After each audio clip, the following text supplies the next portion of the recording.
नमस्कार, एनटिभी कोहलपुर समाचारमा स्वागत छ। म पुरुषोत्तम सापकोटा र सांकेतिकरणमा हुनुहुन्छ दोबासे दिपा थापा।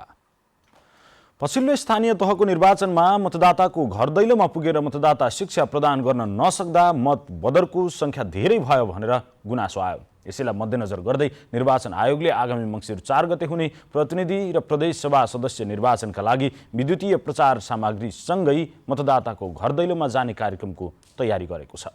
आजको समाचारमा 1 अर्ब बढी लागतमा निर्माण गरिएको अन्तर्राष्ट्रिय सम्मेलन केन्द्रको आज प्रधानमन्त्री शेरबहादुर देउवाले उद्घाटन गर्नुभएको खबर र नेपाली खेलाडीले विश्वको सबैभन्दा ठूलो ट्रेल रनमा दोस्रो स्थान प्राप्त गरेको खबर अनि पाकिस्तानमा बाढी पहिरोले ठूलो मानवीय र भौतिक क्षति पुर्याएपछि अन्तर्राष्ट्रिय समुदायसँग सहयोगका लागि गरिएको आह्वान सम्बन्धी प्रसङ्ग पनि छ। तर सुरुमा प्रमुख समाचार।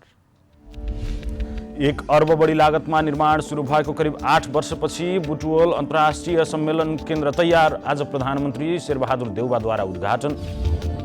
आगामी मङ्सिर 4 गते हुने प्रदेश र प्रतिनिधि सभा चुनावका लागि घर दैलो कार्यक्रम गर्ने निर्वाचन आयोगको तयारी। बदरमत कम गर्ने उद्देश्य। लुम्बिनी प्रदेशको स्थायी राजधानी देउखुरी उपत्यकामा जग्गा एकीकरणको काम सुरु। चालु आर्थिक वर्षमा 1000 बिघा जग्गामा योजना बनाइँदै। बाढी पहिरोले ठूलो मानवीय र भौतिक क्षति पुर्याएपछि पाकिस्तानमा राष्ट्रिय सङ्कट घोषणा। अन्तर्राष्ट्रिय समुदायसँग सहयोगका लागि आह्वान। र नेपालकी सुनमाया बुढालाई विश्वको उत्कृष्ट ट्रेल रनमा दोस्रो स्थान हासिल। निर्धारित दूरी 11 घण्टा 45 मिनट 44 सेकेन्डमा पुरा।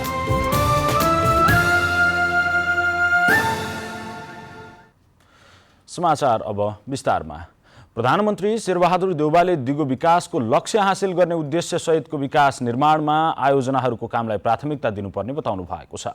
मुलुकको आर्थिक समृद्धिलाई अबको मार्गदिशा बनाउनु पर्ने कुरामा जोड दिनुहुँदै प्रधानमन्त्री देउवाले समृद्धिको यात्रा तय गर्ने खालका योजनाहरू अघि सार्नुपर्ने बताउनु भएको हो। बुटवलमा निर्मित नेपालकै दोस्रो अन्तर्राष्ट्रिय सम्मेलन केन्द्रको उद्घाटन गर्नुहुँदै प्रधानमन्त्री देउवाले आधुनिक र व्यवस्थित सहर बनाउनु आगामी पुस्ताका लागि महत्त्वपूर्ण उपलब्धिका रूपमा रहने उल्लेख गर्नुभयो। करिब 2/3 जनसङ्ख्या सहरी क्षेत्रमा बसोबास गर्न थालेको परिप्रेक्ष्यमा मुलुकको दिगो द्रुत विकासका लागि व्यवस्थित सहरीकरणको ठुलो महत्त्व रहेको छ। नेपालले दोस्रो 5 वर्षको जाँदाखेरि नै व्यवस्थित सहरीकरणका लागि विभिन्न प्रयासहरू। प्रधानमन्त्री देउवाले व्यवस्थित सहरीकरणबाट मात्रै आर्थिक, सामाजिक र शैक्षिक गतिविधिले गति लिन सक्ने धारणा व्यक्त गर्नुभएको थियो।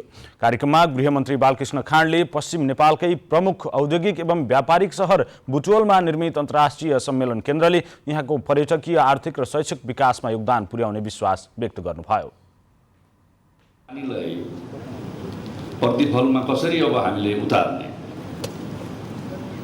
यसलाई सस्टेन गर्ने मात्रै होइन कि यसको गतिविधिले यो क्षेत्रको नेपालको अर्थतन्त्रलाई नै कसरी चलायमान गराउने, यसको बहुआयामिक उपयोगिता कसरी गर्ने। ठुला अन्तर्राष्ट्रिय सम्मेलन र सभा मात्रै होइन कि आम नेपाली उद्योगी र व्यवसायीहरू, आम नेपाली नागरिकसँग यो अन्तर्राष्ट्रिय एयरपोर्टलाई कसरी जोड्ने, यहाँका सबै हलहरूलाई सधैँ चलायमान गराउँदै यसलाई एउटा अर्थतन्त्रको गतिशील केन्द्रको रूपमा कसरी सञ्चालन गर्ने। शहरी विकास मन्त्री मेटमणि चौधरीले सम्मेलन केन्द्र आर्थिक विकासको मेरुदण्ड साबित हुने विश्वास व्यक्त गर्नुभएको छ। एमाले उपाध्यक्ष एवं पूर्व अर्थमन्त्री विष्णुप्रसाद पौडेलले रूपन्देही विकासको नमुना जिल्ला बन्दै गएको बताउनुभयो। पूर्व मन्त्री रामकुमारी झाँक्रीले विकास निर्माण मात्र प्रमुख विषय नहुने उल्लेख गर्दै यसको व्यवस्थापन र सञ्चालन प्रभावकारी हुनुपर्ने विचार व्यक्त गर्नुभयो। कुल 1 अर्ब 11 करोड लागतमा करिब 10 बिघा क्षेत्रफलमा निर्मित अत्याधुनिक सम्मेलन भवनको कुल 2700 सिट क्षमता रहेको छ। सम्मेलन केन्द्रमा 1000 सिट क्षमताको एक मुख्य हल र 11वटा विभिन्न सिट क्षमताका मिनी हलहरू रहेका छन्। निर्माण सुरु भएको 8 वर्षपछि सम्मेलन केन्द्रको निर्माण सकिएको हो। निर्वाचन आयोगले आगामी मङ्सिर 4 गते एकै चरणमा हुने प्रतिनिधि सभा र प्रदेश सभा सदस्य निर्वाचन 2079 का लागि विद्युतीय प्रचार सामग्री र मतदाताको घर दैलोमा जाने कार्यक्रमको तयारी गरेको छ। गत वैशाख 30 गतेको स्थानीय तह निर्वाचनमा घर दैलो कार्यक्रम नगरेका कारण मतदाता शिक्षा अपुग भएको गुनासो आएपछि आयोगले अबको निर्वाचनका लागि घर दैलो कार्यक्रम गर्ने तय गरेको हो। आयोगका सहप्रवक्ता सूर्यप्रसाद अर्यालले अर्थ मन्त्रालयबाट समग्र निर्वाचनको बजेट स्वीकृति र आयोगबाट निर्वाचन सम्बन्धी निर्देशिकाहरू जारी भएपछि त्यसका आधारमा सामग्रीहरूलाई अन्तिम रूप दिइने बताउनु भएको छ। कम खर्च र स्मार्ट रूपमा मतदाता शिक्षा कार्यक्रम सञ्चालन गरेका कारण स्थानीय तह सदस्य निर्वाचन 2079 का लागि घर दैलोमा टोली पठाइएको थिएन। आयोगले श्रव्य दृश्य सामग्री र विभिन्न सन्देश तयार गरेर आयोगको आफ्नै फेसबुक, युट्युब, ट्विटर, भाइबरमा नियमित प्रसारण गर्ने जनाएको छ। आयोगले विशिष्ट व्यक्ति, लोकप्रिय कलाकार र व्यक्तित्वहरूलाई समेटेर निर्वाचनको महत्त्व, आचार संहिताका व्यवस्थाका विषयमा आधार बनाएर सन्देश तयार गर्ने समेत तयारी गरेको छ।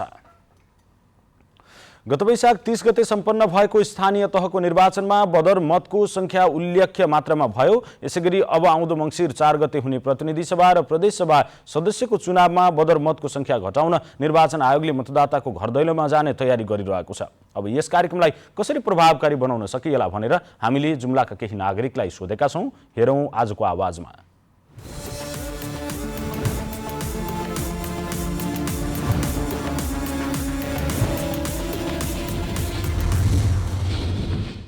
निर्वाचनमा गठबन्धनको कारणले गर्दाखेरि समयमै उम्मेदवारी पार्टीहरूले घोषणा गर्न सकेनन्। मतदाताहरूमा एकदमै दुविधा उत्पन्न भयो, को पार्टीलाई हाल्ने कसलाई नहाल्ने र निर्वाचन समय पनि प्रचार प्रसारको समय पनि असाध्यै थोरै भएको कारणले गर्दाखेरि बदर मत बढिरहेको देखिन्छ। अबका दिनमा यो गठबन्धन जुन फेरि नारा लागिरहेको छ, यो गठबन्धन भएकै कारणले अझै पनि बदर सङ्ख्या बढ्न सक्छ। तर आफ्नै ढङ्गले सबै पार्टीहरू आफ्नो चुनाव चिन्ह लिएर लडेको खण्ड र उम्मेदवारीको घोषणा समयमै गरेको खण्डमा प्रचार प्रसार राजनीतिक दलले गर्न पाउँछन्। सही चिन्ह सिकाइदिनु पर्यो, कसरी यो चिन्हमा हाले चाहिँ बिग्रिन्छ, यो चिन्हमा हाले चाहिँ यो मान्छे पाउँछ, सदुपयोग सिकाइदिनु पर्यो नि। मतपत्र बदर नहुनका लागि अथवा नगर्नका लागि राजनीतिक दलका कार्यकर्ताहरूले र नेताहरूले आफ्ना कार्यकर्तालाई र जनतालाई आफ्ना चिन्हहरू आफ्ना पार्टीका चिन्हहरूमा मतदान कसरी गर्ने भनेर सहजीकरण गर्न आवश्यक छ। राम्रो तरिकाले अब जो कार्यकर्ताहरूले दिएको सल्लाह सुझाव पनि हामीले मान्नु बाध्यता छ। ल यसरी चाहिँ यो चिन्हमा यसरी लगाउनुहोस्, चाहे जुन पार्टी हो, जुन आफ्नो इच्छा आकांक्षा छ त्यसैमा सही ठाउँमा चाहिँ आफ्नो चिन्ह लगाउँदाखेरि कहीँ टच नगरेर यसरी लगाइदिनुहोस् भनेर हामीले जानकारी चाहिँ गराइदिनु पर्ने बाध्य। त्यो कोठा अलिक ठुलो हुनु पर्यो, अनि धेरै जस्तो महिलाहरू थापाई पनि हुनु नि, अनि त्यो गरेर सफा गरी सिकाउनु पर्यो। योमा हाल्नुहोस् है दिदी भने राम्रोसँग सिकाउनु पर्यो। कोठा अलिक ठुलो हुनु पर्यो, अनि भोट नबिग्रिने त्यही हुन्छ। सानो कोठा भयो भने भोट बिग्रिन्छ, अलिक ठुलो कोठा भयो भने फरस्टै हुने भयो, नबिग्रिने भयो। मेरो बुझाइ त त्यही छ। पढेले राम्रो नगरी एकदम बिग्रियो भनेपछि त्यो मत खडा भइजान्छ। त्यस्तै गरिकन राम्रोसँग गरिकन हाल्नु पर्यो। भोट हाल्ने बेला पनि कोही हातेहरूलाई पनि सफा सिकाउनु पर्यो, नजान्ने मान्छेलाई पनि सफा सिकाउनु पर्यो। एउटा सोझा साझा जनताहरूले, नपढेका जनताहरू छन्, महिलाहरू जुन धेरै छन्, तिनीहरूलाई चाहिँ राम्रोसँग सिकाएको लक्षित देखिँदैन। गएको स्थानीय चुनावमा आउँदो चुनावमा चाहिँ अब राम्रोसँग मतपत्रहरू यसरी हाल्ने, यसरी पठाउने भनेर सिकाइदियो भने अलिक बदल नहोला। नत्र चाहिँ आफ्नो चाहिँ जित जसरी पनि हुनेछ भनेर चाहिँ हाउभाउमा हिँड्यो भने अलिक बदल हुने नै देखिन्छ।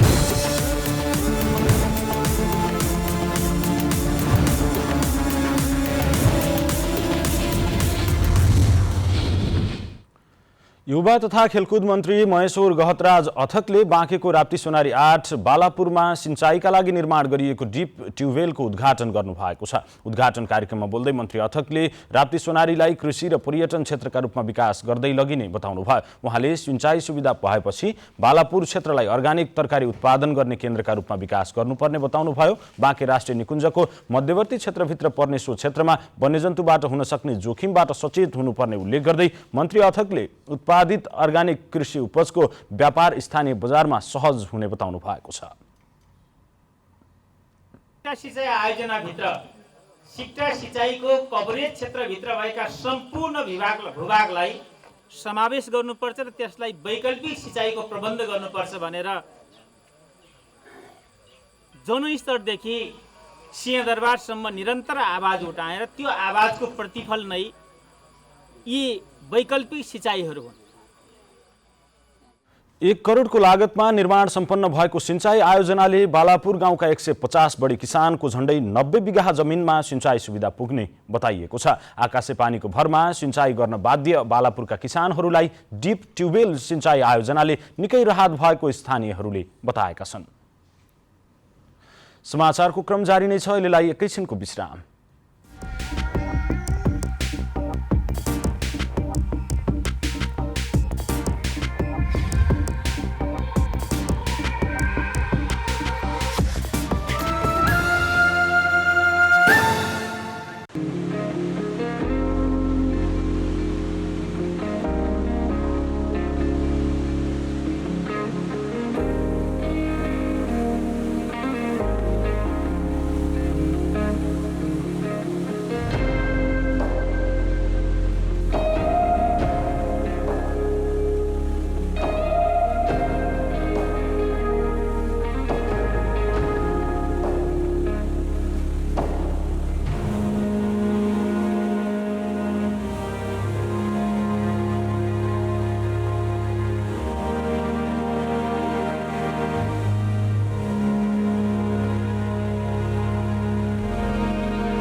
विश्रामपछि समाचारमा पुनः स्वागत छ। अब बाँकी समाचार।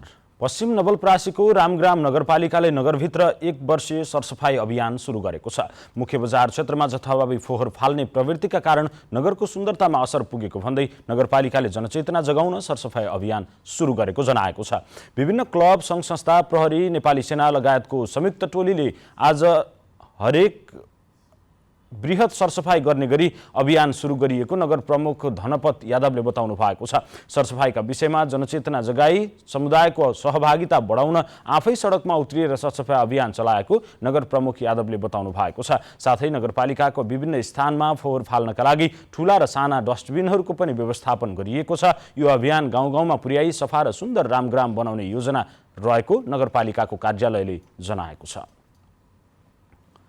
लुम्बिनी प्रदेश सरकारले स्थायी राजधानी दाङको देउखुरी उपत्यकामा जग्गा एकीकरण प्रक्रिया सुरु गरेको छ। राजधानी सहर निर्माण गर्न चालु आर्थिक वर्षमा करिब 1000 बिघा जग्गा एकीकरण गर्ने योजना बनाइएको छ। लुम्बिनी प्रदेशको राजधानी निर्माणका लागि जग्गा एकीकरण आयोजना सञ्चालन गरिने भएको छ।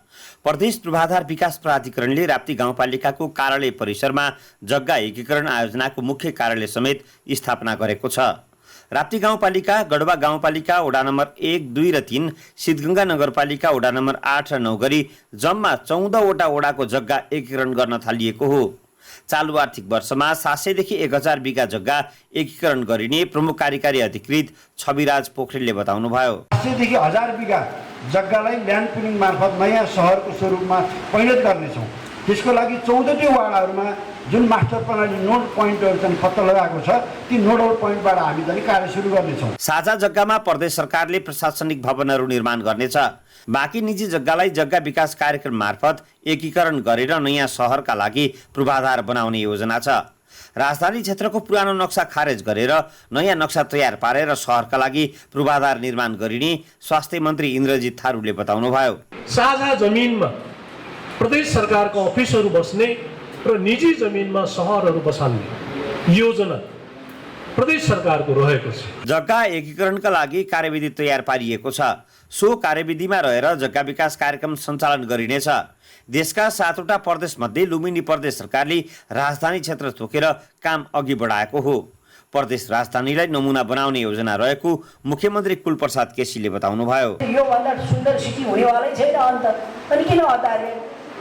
आफ्ना बाउ बाजे बराजु बसेको यही ठाउँ अहिले धेरै जग्गा भएर पनि किन आइदिनु भएको छैन? झन् धेरै महँगोमा बेचेर अरबपति हुनुहुन्छ, ठुल्ठुला 5 स्टार होटल खोल्नु होला यही। राजधानी घोषणा भएको 2 वर्ष पुग्न थालेको छ। अब जग्गा एकीकरण गरेर राजधानीको लागि पूर्वाधार बनाउन सरकारले तीव्र गतिमा काम गर्नुपर्ने देखिन्छ। दशरथ घिमिरे, नेपाल टेलिभिजन, लुम्बिनी प्रदेश, दाङ। जिल्ला प्रशासन कार्यालय पाल्पाले राहदानी दस्तुर बापत 1 वर्षमा 2,62,53,हजार राजस्व सङ्कलन गरेको छ। पाल्पामा एमआरपी राहदानी र विद्युतीय राहदानी 4,431 जनाले लिएका छन्।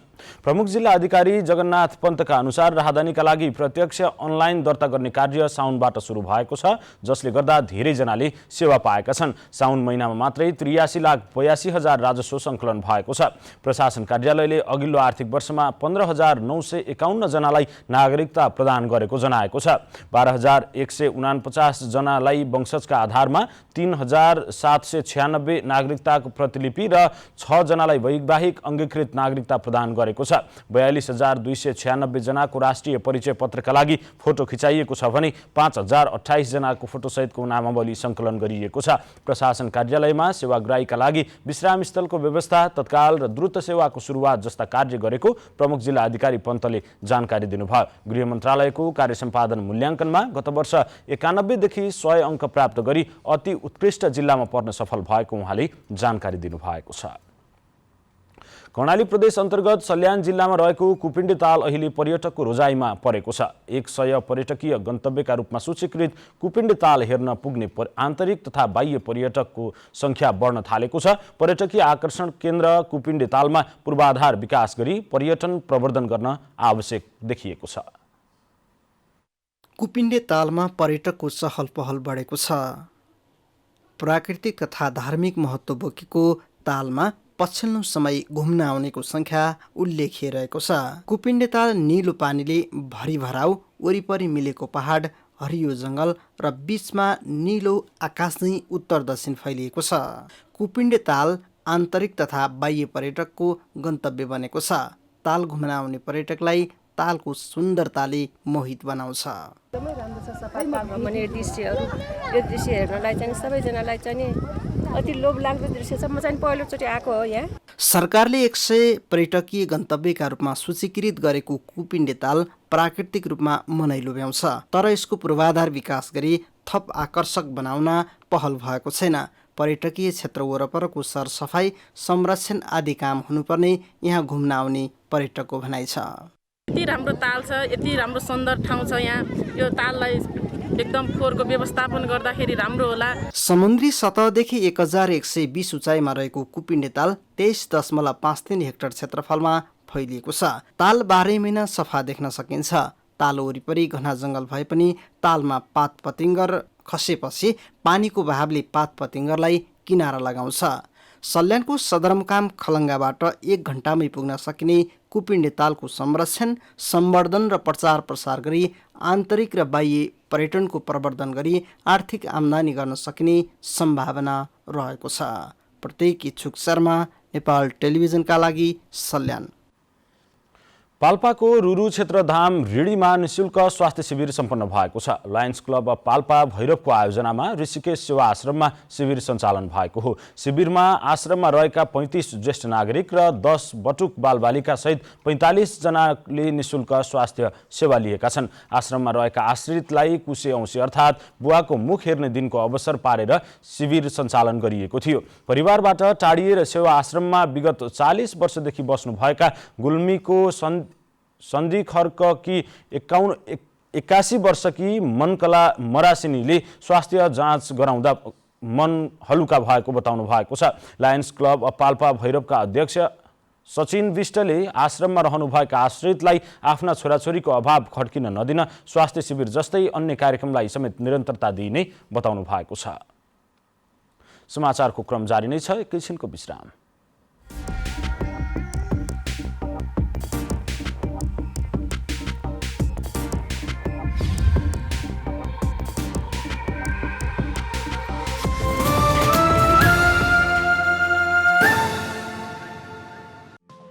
केही नयाँ, केही फरक।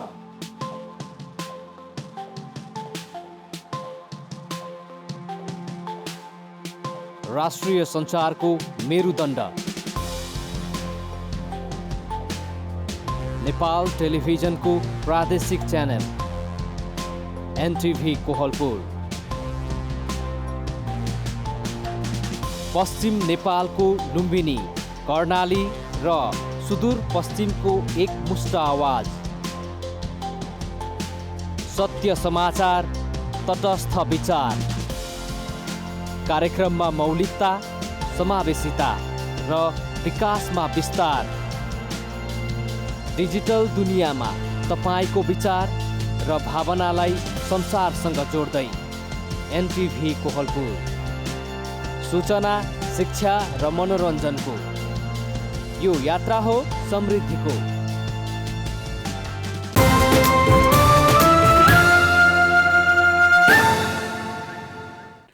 तपाईँ एनटिभी कोहलपुर हेर्दै हुनुहुन्छ। अब बाँकी समाचार।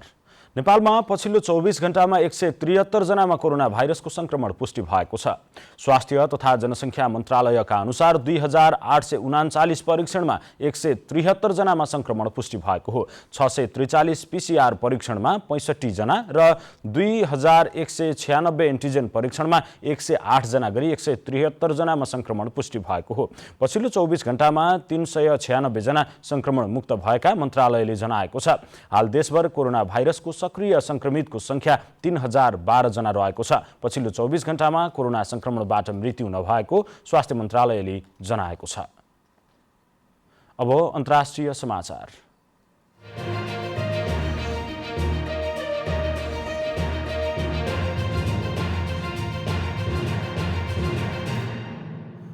पाकिस्तानले बाढी पहिरोको विपत्तिबाट उत्पन्न समस्या सामना गर्न अन्तर्राष्ट्रिय समुदायसँग सहयोगका लागि आह्वान गरेको छ। प्रधानमन्त्री शरीफ शेहबाजले ट्विट गरी निरन्तरको वर्षाले देशभर विनाश निम्त्याएको र राहत तथा उद्धार कार्यमा समेत कठिनाई भएका बताउनु भएको छ। साथै सरकारले राष्ट्रिय सङ्कट नै घोषणा गरेको छ। गर्मीको मौसम सुरु भएदेखि नै पाकिस्तानमा वर्षा र बाढीले क्षति पुर्याएको छ। पाकिस्तानको राष्ट्रिय प्रकोप व्यवस्थापन प्राधिकरणका अनुसार मनसुन सुरु भएपछि अहिलेसम्म बाढी पहिरोका घटनामा परि 937 जनाले ज्यान गुमाएका छन्। हजारौं मानिस घाइते तथा विस्थापित भएका छन्। झण्डै 4 लाख घरमा क्षति पुगेको छ। घरबार विहीन भएका मध्ये कतिपय अझै पनि अस्थायी शिविरहरूमै बसिरहेका छन्। उनीहरूलाई तत्काल सुरक्षित घरको व्यवस्था गर्नुपर्ने चुनौती रहेको संयुक्त राष्ट्रसङ्घको विपद राहत निकायले जनाएको छ। अब आर्थिक समाचार।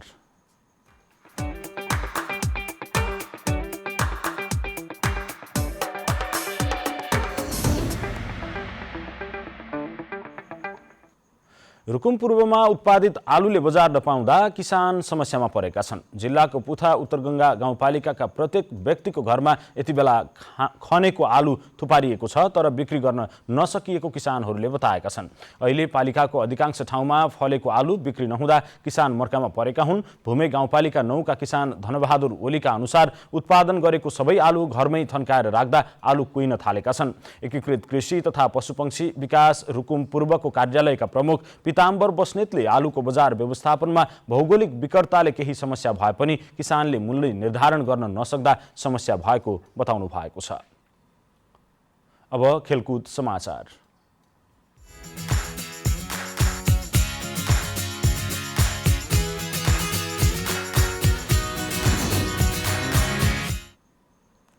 नेपालकी सुनमाया बुढाले विश्वको उत्कृष्ट ट्रेल रनमा दोस्रो स्थान हासिल गर्नुभएको छ। फ्रान्समा भएको UTMB 100 किलोमिटर रेसमा नेपालकी सुनमाया दोस्रो हुनुभएको हो। द नर्थ फेस एडभेन्चर टिमबाट प्रतिस्पर्धामा उत्रिनुभएका सुनमायाले निर्धारित दूरी 11 घण्टा 45 मिनट 44 सेकेन्डमा पुरा गर्नुभएको हो। मङ्गलबार सुरु भएको ट्रेल रन सुनमायाले गए राति पुरा गर्नुभएको थियो। यो दौडलाई विश्वको कठिन दौड समेत मान्ने गरिन्छ। UTMB विश्वको सबैभन्दा ठूलो ट्रेल रन मध्येको एक हो, जसमा सबै विधामा गरी 2500 भन्दा बढी खेलाडी सहभागी हुने गर्दछन्। आगामी असोज 28 गतेदेखि कार्तिक 3 गतेसम्म पोखरामा आयोजना हुने 9औं राष्ट्रिय खेलकुद प्रतियोगिताका लागि दार्चुलामा खेलाडी छनौट सुरु भएको छ। उक्त प्रतियोगिताका लागि खेलाडी छनौट प्रक्रिया आजदेखि 14 गतेसम्म हुने दार्चुला खेलकुद विकास समितिले जनाएको छ। जिल्लाबाट छनौट भएका खेलाडीलाई प्रदेश स्तरीय प्रतियोगितामा सहभागी गराइने खेलकुद विकास समितिका कार्यालय प्रमुख श्यामराज अवस्थीले बताउनु भएको छ। प्रदेश स्तरीय प्रतियोगितामा छनौट भएका खेलाडीले 9औं राष्ट्रिय खेलकुद प्रतियोगितामा भाग लिन पाउनेछन्। राष्ट्रिय प्रतियोगिताका लागि football, volleyball, athletics, taekwondo, karate, भारोत्तोलन, कुस्ती, कबड्डी, बुद्धिचाल लगायतका खेलहरू समावेश गरिएका छन्। 33 प्रकारका खेलमा सहभागिता जनाउन पाइने बताइएको छ। अब मौसम।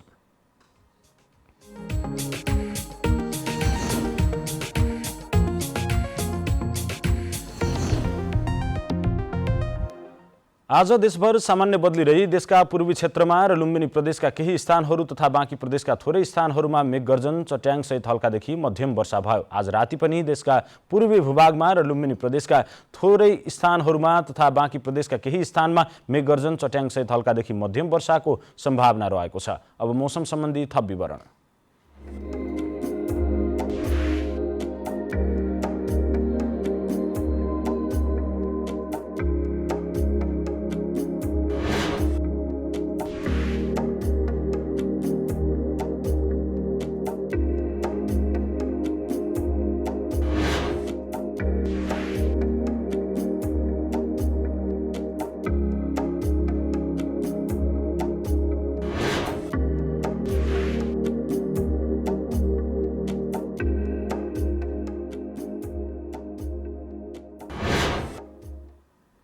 समाचारको अन्त्यमा प्रमुख समाचार पुनः एकपटक।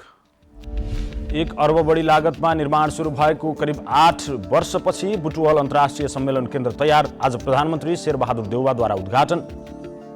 आगामी मङ्सिर 4 गते हुने प्रदेश र प्रतिनिधि सभा चुनावका लागि घर दैलो कार्यक्रम गर्न निर्वाचन आयोगको तयारी। बदर मत कम गर्ने उद्देश्य। लुम्बिनी प्रदेशको स्थायी राजधानी देउखुरी उपत्यकामा जग्गा एकीकरणको काम सुरु। चालु आर्थिक वर्षमा 1000 बिघा जग्गामा योजना बनाइँदै। बाढी पहिरोले ठूलो मानवीय र भौतिक क्षति पुर्याएपछि पाकिस्तानमा राष्ट्रिय सङ्कट घोषणा। अन्तर्राष्ट्रिय समुदायसँग सहयोगका लागि आह्वान। र नेपालकी सुनमाया बुढालाई विश्वकै उत्कृष्ट ट्रेल रनमा दोस्रो स्थान हासिल। निर्धारित दूरी 11 घण्टा 45 मिनट 44 सेकेन्डमा पुरा।